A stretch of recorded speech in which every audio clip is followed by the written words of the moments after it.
All throughout my martial art career, something I've been known for by coaches and training partners is an obsession with the finer details of how to perform, improve, and create variations of techniques. Until a few years ago, I didn't exactly have a framework that I could define, but I knew what I looked for when I was doing it.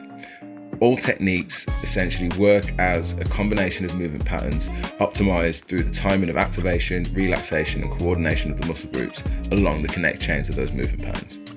The kinetic chain is the pathway of muscle groups the chain of contractions will take to perform a movement. There was a study done called the double peak muscle activation in MMA. A key study by McGill, Chainberg, Frost and Fenwick in 2010, they examined elite MMA athletes and found evidence of a specific muscle activation pattern during high force and high speed strikes. Initial peak.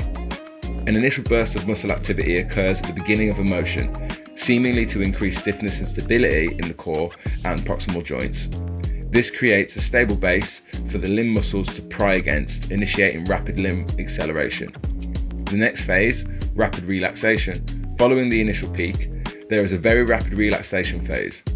This reduced stiffness allows for high joint velocity and speed during the main movement phase.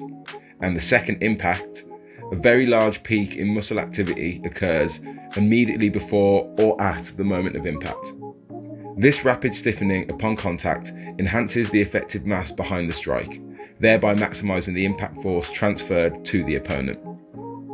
When we break this down into stages of intent, we can directly focus on training based on the concept of double peak activation.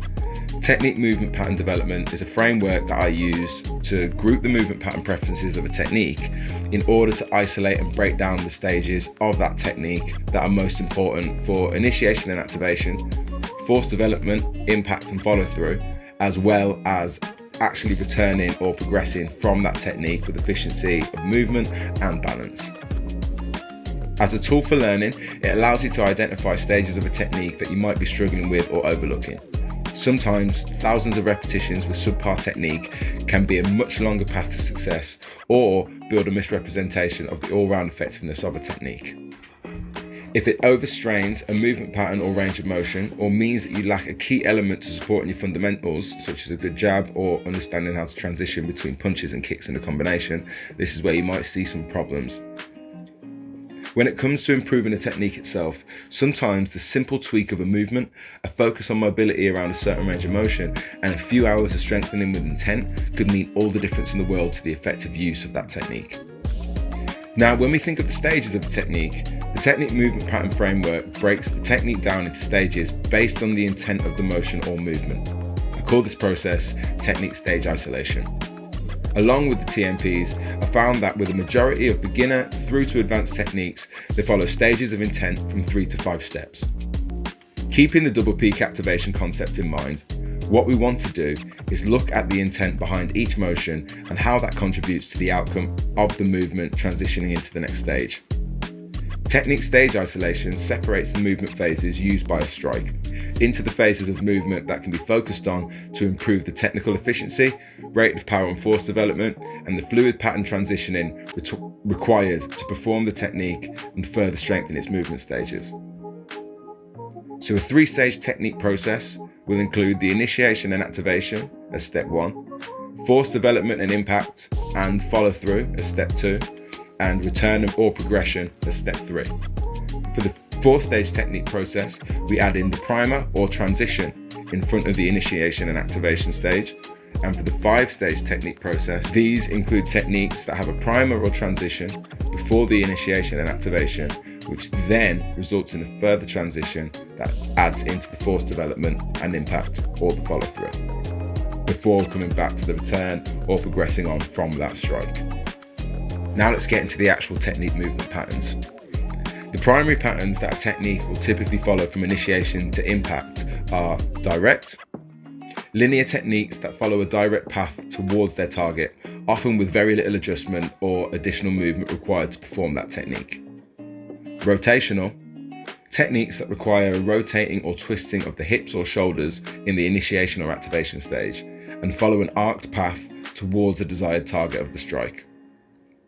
Retracting or pulling, techniques that use a retracting movement or pulling back of a portion of the body for the crossover from activation into force development. This can be a pulling back of the hips or shoulders and is usually a pair in a dual pattern. Vertical, upwards or downwards.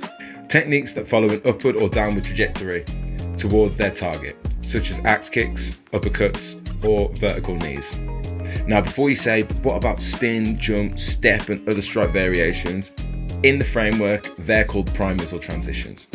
Transitions are athletic or directional based movements that are not essential to a technique but can be used to set up, vary, distract or produce more power in a strike. Within the TMP concept, they are used to initiate the following stage of the technique selected based on the intent of the user. These include jumps, spins, steps, switches and pivots. The primer is the positioning required from the user to perform the technique effectively. You can have both active primers and what I like to call constant or silent primers. The more a primer is conditioned, the more effectively a technique can be initiated. A constant primer, for example, is your stance, and a silent primer is the internal method you may potentially use to initiate a technique. For example, pulling back the opposite shoulder to initiate a straight punch. And to go even more esoteric, a transitioning primer is the active evasive movement pattern for a counter, such as ducks, slips, blocks and checks, and specific counter setups like lean backs. Now that we've covered the movement pattern categories, let's have a look at some techniques and where they typically would fit. So direct technique movement patterns. These include strikes such as jabs, teeps and front kicks, and the lead side kick can be put in here unless you're adding an extra movement on the top for force development. Rotational. These include the roundhouse kick, the hook, and you might be surprised to hear, but the cross.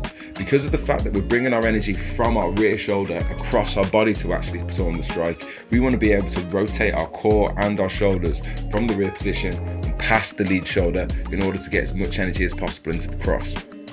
Retractional or pulling techniques. These can include the rear side kick, because of the fact you have to once again bring your knee up and across your body and then pull your rear shoulder back while you kick out in order to balance across your center of gravity. The hack knee, which involves bringing up your knee and projecting it forward with your hips, quite similar to a glute bridge, in order to actually get around a check-in knee or to put a little bit of extra force into the target. The hack teep uses the same sort of mechanics but is in a teep kick fashion. And if you perform a check hook with the lead step, you have to bring your shoulder back in order to actually project the power.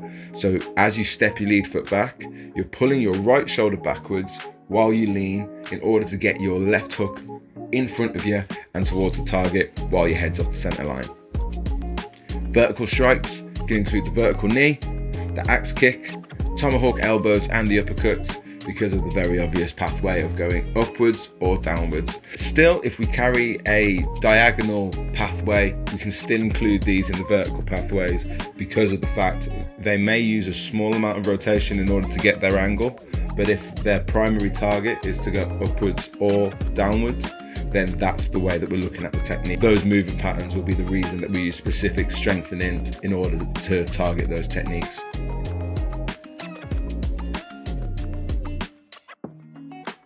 For more on technique stage isolation and the technique movement patterns themselves, be sure to like, comment, share and subscribe and hit the notification bell to know when the next video is up.